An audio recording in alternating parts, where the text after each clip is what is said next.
राजा जगतदेव एक बहुत ही प्रसिद्ध राजा थे। उनका साम्राज्य चारों दिशाओं में फैली हुई थी। वह बहुत ही दयालु और दानी थे।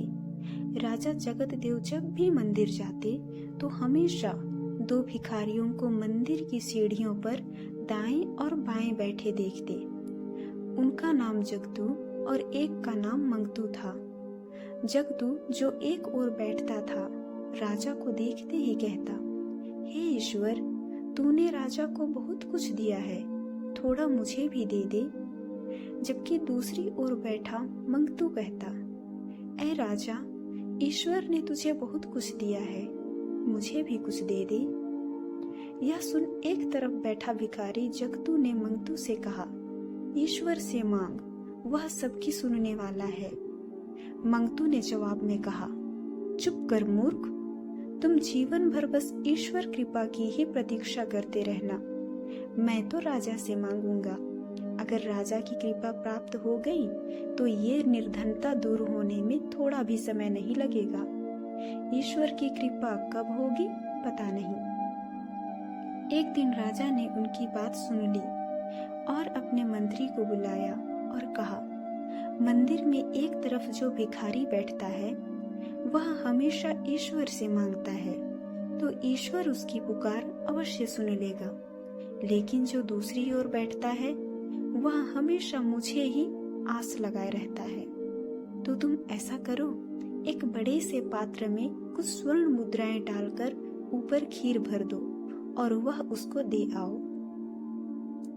आदेशानुसार मंत्री ने ऐसा ही किया और पात्र दूसरी ओर वाले मंगतू भिखारी को दे आया। अब मंगतू भिखारी बड़े आनंद से खीर खाते खाते दूसरे भिखारी को चिढ़ाता हुआ बोला, बड़ा या ईश्वर देगा का राग अलापने वाला।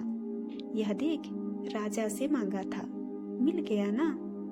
तुझे क्या दिया ईश्वर ने? जगतू भिखारी खाली खाली नजरों से बस देखता रहा और चुपचाप निगाहें ईश्वर की ओर लगा दी। अगले दिन जब राजा जगतदेव मंदिर आए तो देखा कि राजा से आस लगाने वाला भिखारी तो आज भी वैसे ही बैठा है, लेकिन ईश्वर पर आस रखने वाला दिखाई नहीं दे रहा। राजा ने चौंक कर उससे पूछा, क्या तुझे खीर से भरा पात्र नहीं मिला? मंगतू भिखारी ने कहा, हाँ मिली थी राजा जी, क्या स्वादिष्ट खीर थी, मैंने तो खूब पेट भरकर खाई। राजा ने आश्चर्य से पूछा, फिर? मंगतू भिखारी ने कहा, फिर जब मेरा पेट भर गया तो वह जो दूसरा भिखारी यहाँ बैठता है मैंने उसको दे दी। मूर्ख हमेशा कहता रहता है, ईश्वर देगा ईश्वर देगा, तो मैंने कहा, ले बाकी की बात बची हुई खीर तू ही खा ले। कब तक ईश्वर भरोसे भूखा रहेगा? वास्तव में खाते खाते जब मंगतू का पेट भर गया तो उसने बची हुई खीर का पात्र उस दूसरे भिखारी जगदू को दे दिया और कहा, ले पकड़, तू भी इस बची खीर को खाकर पेट भर ले मूर्ख।